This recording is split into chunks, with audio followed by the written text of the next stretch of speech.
El grito de su madre on resonaba en los oídos de Adrián mientras corría por las calles empedradas de Sevilla. Egoísta. Solo piensas en ti. Las palabras ardían como brasas, pero no tanto como el dolor de saber que su familia nunca entendería. La Plaza de España, con sus arcos y canales relucientes bajo el sol, parecía burlarse de su soledad. Adrián, de 25 años, siempre había sido el hijo perfecto, el que ayudaba en la bodega familiar, el que sonría en las fotos, el que calaba sus verdades para no romper la armonía. Pero hoy, todo eso se había derrumbado. La boda de su hermano mayor, Carlos, era el evento del año en la familia Morales. Todo Sevilla parecía estar invitada, y la presión para que Adrián participara en cada detalle, desde elegir los manteles hasta ensayar el brindis, lo había asfixiado. Pero no era la boda lo que lo destrozaba. Era la mentira que llevaba cargando desde los 16 años, cuando supo que su corazón latía por hombres, no por mujeres. Y ahora, con Mateo a su lado, esa mentira se había convertido en una verdad imposible de ocultar. Mateo, de 26 años, había llegado a España desde Buenos Aires 2 años atrás, siendo de un pasado que aún lo pasaba, con su cabello rubio desordenado y esos ojos verdes que parecían ver a través de las almas. Había conquistado a Adrián en una noche de verano en un bar de Triana. Pero su amor, aunque puro, era un escándalo para los Morales. Esto no es normal, había dicho su padre, don Rafael, con la voz temblando de rabia. No en nuestra familia. Adrián había intentado explicar, pero las palabras se lo atorban. Hasta esa mañana, cuando todo explotó. La discusión había comenzado por algo trivial. Adrián no había llegado a tiempo para ayudar con las flores de la iglesia. Su madre, Dona Carmen, lo había acorralado en la cocina. ¿Por qué no puedes ser como Carlos? Él nunca nos decepciona. Adrián, con los puños apretados, había respondido, ¿por qué no soy Carlos? ¿Why no puedo seguir fingiendo ser alguien que no soy? Las lágrimas de su madre y la mirada de desprecio de su padre lo habían empujado a salir corriendo, con el corazón en pedazos. Ahora, sentado en un banco frente a la fuente de la plaza, Adrián sentía que el mundo se le venía encima. Su teléfono vibraba con mensajes de su hermana menor, Lucia, la única que parecía entenderlo. No les hagas caso, Adri. Sé tú. Pero ser el mismo significaba perder a su familia, y la sola idea lo aterrorizaba. Miró su reflejo en el agua y se preguntó si valía la pena. Entonces, una mano cálida se posó en su hombro. Era Mateo, con su sonrisa torcida y esa calma, que siempre lo rescataba. No dejes que te rompan, dijo Mateo, sentándose a su lado. Ellos no saben quién eres. Pero yo sí. Adrián lo miró, y por un momento, el peso en su pecho se aligeró. Pero la boda era mañana, y la tormenta apenas comenzaba. La casa de los Morales, en el corazón de Santa Cruz, estaba repleta de vida. El aroma de las flores frescas y el bullicio de los preparativos llenaban cada rincón. Pero para Adrián, la casa era una jaula. Cada sonrisa de los invitados, cada abrazo de sus tíos, era un recordatorio de lo que se esperaba de él. Que fuera el hijo modelo, el hermano perfecto, el hombre que encajaba en el molde de la tradición sevillana. Esa noche, mientras ayudaba a colgar granaldas en el patio, Cincio los ojos de su padre sobre él.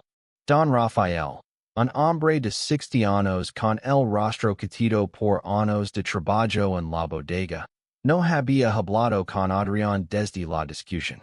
Pero su silencio era más pesado que cualquier palabra. Cuando Adrián intentó acercarse, su padre se dio la vuelta. Como si su sola presencia fuera una ofensa. Mateo, que había insistido en acompañarlo para ayudarlo a enfrentar la situación, estaba en la cocina, charlando con Lucia. A sus 19 años, Lucia era un torbellino de energía. Con su cabello rizado y sus ojos llenos de curiosidad. Era la única que había abrazado a Mateo desde el principio, fascinada por su acento argentino y su sentido del humor. Pero incluso ella no podía protegerlos de la tensión que flotaba en el aire. Adri, ¿por qué no le cuentas todo a Carlos? Sugirió Lucia mientras cortaban limones para la sangría. Él no es como papa. Tal vez lo entienda. Adrián negó con la cabeza. Carlos, de 30 años, era el orgullo de la familia. Exitoso, carismático, a punto de casarse con Elena, una abogada sevillana que encajaba perfectamente en el ideal de los Morales. Pero Adrián sabía que Carlos, aunque amable, vivía bajo las mismas reglas no escritas que sus padres. La última vez que Adrián había intentado hablar de su vida, Carlos había cambiado de tema con una risa incómoda. Esa noche, durante la cena de ensayo, la tensión alcanzó su punto máximo. Los invitados reían, los vasos de vino tintineaban, y Elena, radiant en su vestido blanco, hablaba de los planes para la luna de miel. Pero Adrián apenas podía concentrarse. Senadú al lado de Mateo, sintió las miradas de desaprobación de algunos primos y tíos. Cuando Don Rafael levantó su copa para brindar por la pareja, su mirada se cruzó con la de Adrián, y el mensaje fue claro. No perteneces aquí. Mateo, percibiendo el dolor de Adrián, lo apretó la mano por debajo de la mesa. Pero el gesto no pasó desapercibido. Una tía, con una sonrisa tensa, comentó en voz alta. Adrián, no deberías estar ayudando con los preparativos en lugar de esto. El silencio que siguió fue ensordecido. Adrián sintió que el suelo se abría bajo sus pies. Pero antes de que pudiera responder, Mateo se puso de pie. Con todo respeto, dijo Mateo, su voz firme pero calmada. Adrián ha hecho más por esta familia de lo que muchos aquí reconocen. Y no pueden verlo. Es su perdida, no la nuestra. El patio se lleno de murmullos. Don Rafael dejó su copa con fuerza sobre la mesa. Adrián, con el corazón acelerado, supo que no había vuelta atrás. La mañana de la boda amaneció con un cielo despejado, pero en el corazón de Adrián, las nubes seguían acumulándose. La iglesia de Santa María, con sus vitrales brillando bajo el sol, era el escenario perfecto para la unión de Carlos y Elena. Pero para Adrián, cada paso hacia el altar era un recordatorio de su propia lucha. Había prometido asistir, pero no sabía si podría soportar las miradas, los susurros, la sensación de ser un extraño en su propia familia. Mateo, a su lado, intentaba mantenerlo en claro. No estás solo en esto, le susurró mientras se ajustaba la corbata. Pero incluso Mateo, con toda su valencia, no podía ignorar la hostilidad de algunos invitados. Durante la ceremonia, Adrián sintió que cada palabra del sacerdote sobre el sagrado matrimonio era un golpe directo a su verdad. Cuando Carlos y Elena intercambiaron sus votos, Adrián no pudo evitar preguntarse si alguna vez tendría la oportunidad de hacer lo mismo con Mateo. Después de la ceremonia, en la recepción en una finca a las afueras de Sevilla, la música y el baile llenaron el aire. Adrián intentó mezclarse, pero cada conversación con un familiar era un campo minado. Su primo Javier, un hombre corpulento con una risa estruendosa, le dio una palmada en la espalda y dijo: Vamos, Adrianamente. Esto es una boda, no un funeral. Pero sus palabras estaban cargadas de un desprecio que Adrián conocía demasiado bien. Mateo, por su parte, intentaba mantener la calma, pero la tensión lo estaba desgastando. Cuando un grupo de amigos de Carlos hizo un comentario despectivo sobre los argentinos que vienen a cambiar nuestras tradiciones, Mateo apretó los puños. Adrián lo detuvo antes de que respondiera. No vale la pena, murmuró, aunque él mismo sentía que estaba a punto de romperse. Lucía, siempre la mediadora, los arrastró a la pista de baile para aliviar la tensión. Por un momento, mientras bailaban al ritmo de una sevillana, Adrián sintió un destello de libertad. Pero entonces, don Rafael se acercó. Su rostro era una máscara de furia contenida. Esto es una vergüenza, dijo en voz baja, pero cada palabra era un cuchillo. Si no puedes comportar como hombre, no vengas a arruinar la felicidad de tu hermano. Adrián se quedó congelado. Mateo, sin embargo, no lo estaba. Con un paso adelante, enfrentó a don Rafael. El único que está arruinando algo aquí es usted, dijo, su voz temblando de rabia contenida. Adrián es más hombre de lo que usted jamás entenderá. La discusión atrajo miradas. Carlos, que había estado bailando con Elena, se acercó rápidamente. ¿Qué está pasando aquí? Preguntó, su tono mezclado entre confusión y enojo. Adrián, con lágrimas en los ojos, no pudo responder. Fue Mateo quien tomó la palabra, y lo que dijo cambiaría todo. Señor Morales, comenzó Mateo, su voz resonando en el silencio que se había formado a su alrededor. Adrián no es egoísta. Todo lo que ha hecho es intentar complacerlos, incluso cuando eso significaba esconder quién es. Pero ya no puedo más. Yo tampoco. Las palabras de Mateo cayeron como un relámpago. Los invitados cercanos se quedaron inmóviles, y Adrián sintió que el tiempo se detenía. Nunca había visto a Mateo así. Vulnerable, pero con una fuerza que parecía surgir de lo más profundo de su alma. Don Rafael abrió la boca para responder, pero Mateo no le dio oportunidad. Adrián los ama, continuó Mateo, mirando a don Rafael y luego a Carlos. Los ama tanto que ha sacrificado su felicidad por mantenerlos contentos. Pero, ¿saben qué? El no es el problema. El problema es que ustedes no quieren verlo como es.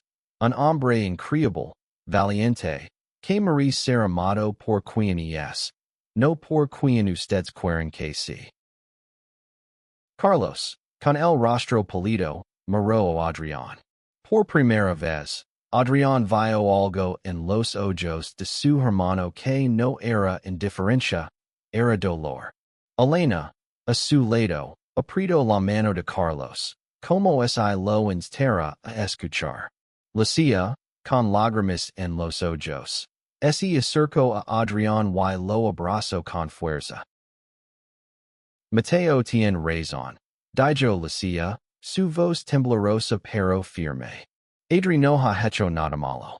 Solo quiere ser feliz. Don Rafael, Sin embargo, no sedia. Esto no es una familia para esas cosas. Bruno, dando un paso atrás. Pero su voz ya no tenía la misma fuerza. Algo en las palabras de Mateo, en la mirada de Adrián, lo había sacudido. La recepción continuó, pero la atmósfera había cambiado. Algunos invitados invitaban a Adrián y Mateo, mientras que otros, como Lucia y algunos primos más jóvenes, se acercaron para ofrecerles apoyo. Carlos, atrapado entre la lealtad de su padre y la verdad que ahora veía en los ojos de su hermano, se mantuvo en silencio. Pero Elena, con su calma habitual, le susurró algo al oído, y Carlos asintió lentamente. Esa noche, mientras las luces de la finca se apagaban, Adrián y Mateo se sentaron en un rincón del jardín, alejados del bullicio. Gracias, susurró Adrián, su voz rota por la emoción. Por defenderme, por no renderte. Mateo sonrió, pero sus ojos estaban llenos de lágrimas. No lo hay solo por ti, Adri. Lo hay por nosotros. Porque lo que tenemos es real, y nadie puede quitarnos eso. Los días siguientes a la boda fueron un torbellino de emociones. Adrián y Mateo regresaron a su pequeño apartamento en Triana, pero la discusión en la recepción seguía pasando como una nube oscura. Adrián no podía dejar de pensar en las palabras de su padre, en la mirada de Carlos, en la valencia de Mateo. Pero lo que más lo atormentaba era el silencio de su hermano. Carlos siempre había sido el pilar de la familia, el que resolvía los problemas con una sonrisa y una broma. Pero desde la boda, no había llamado ni enviado un mensaje. Adrián se preguntaba si había perdido a su hermano para siempre. Lucia, siempre la mensajera, le dijo que Carlos estaba procesando lo que había pasado. Pero eso no era suficiente para calmar la ansiedad de Adrián. Una tarde, mientras Adrián y Mateo pasaban por el río Guadalquivir, el teléfono de Adrián vibró. Era un mensaje de Carlos. Necesito hablar contigo. En la bodega, esta noche. El corazón de Adrián dio un vuelco. La bodega Morales, el negocio familiar que había sido el orgullo de su padre, era un lugar lleno de recuerdos. Pero también era un lugar donde Adrián siempre se había sentido pequeño, como si no estuviera a la altura.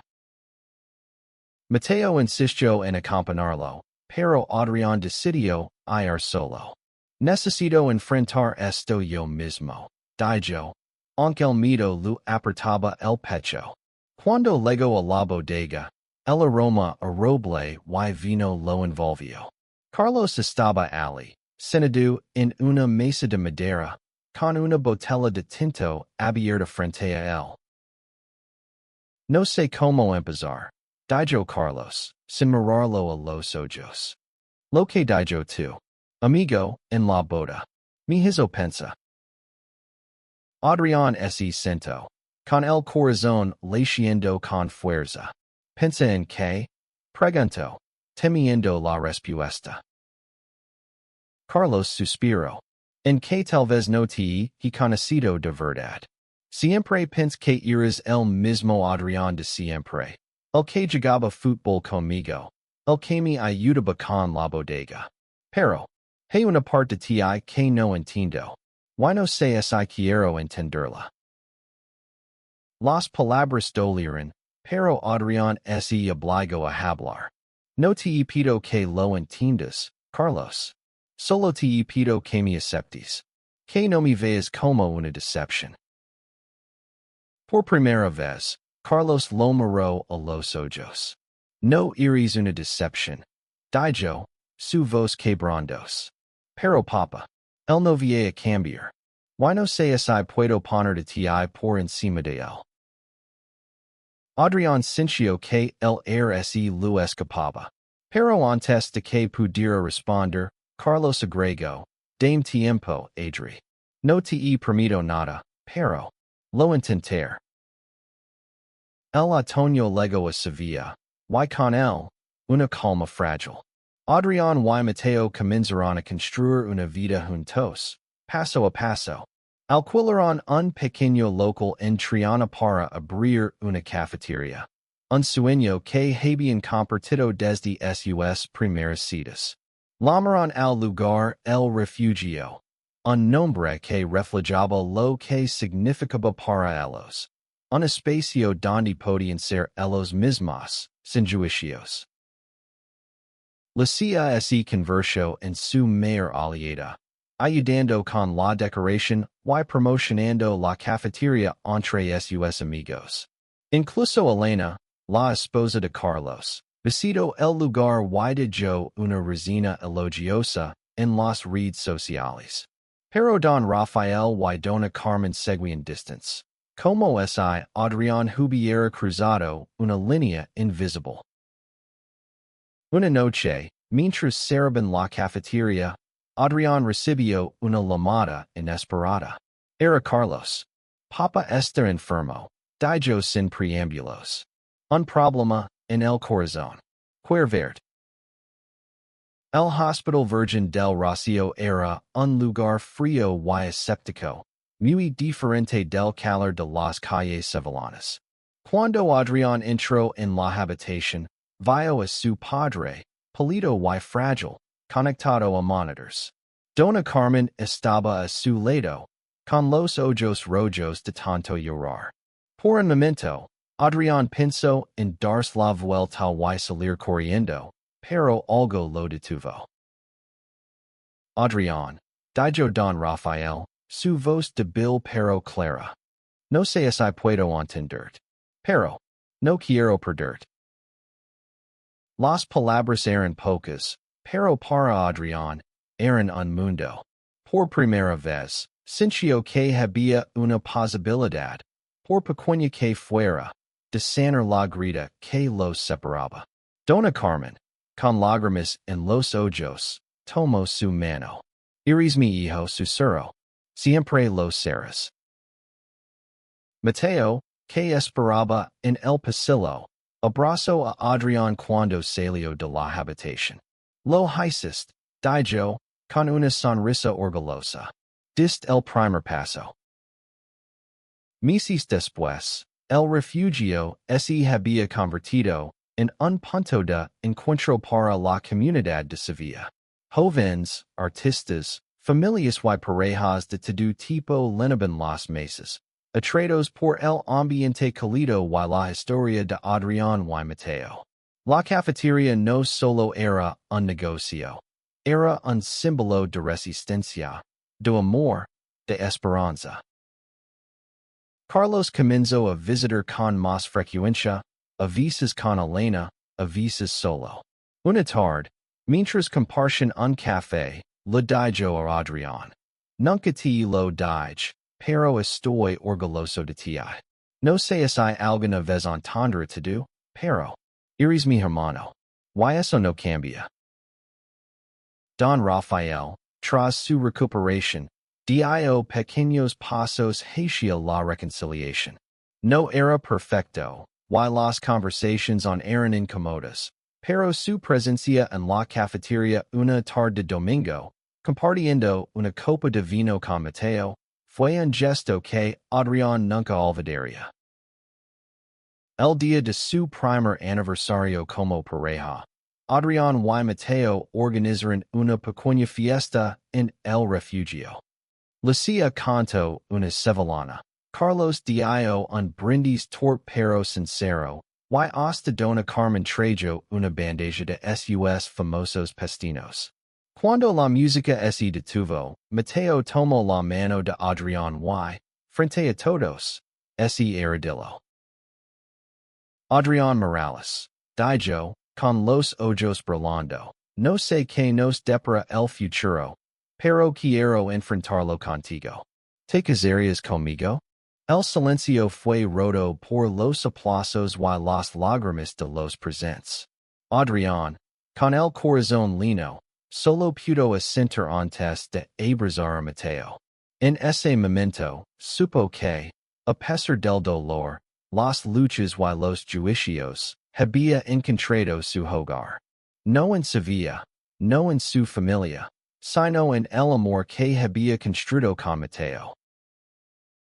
Y mientras las luces de la cafetería brillaban en la noche, Adrián entendió que la felicidad no era la ausencia de conflictos, sino la valencia de enfrentarlos por quienes amas.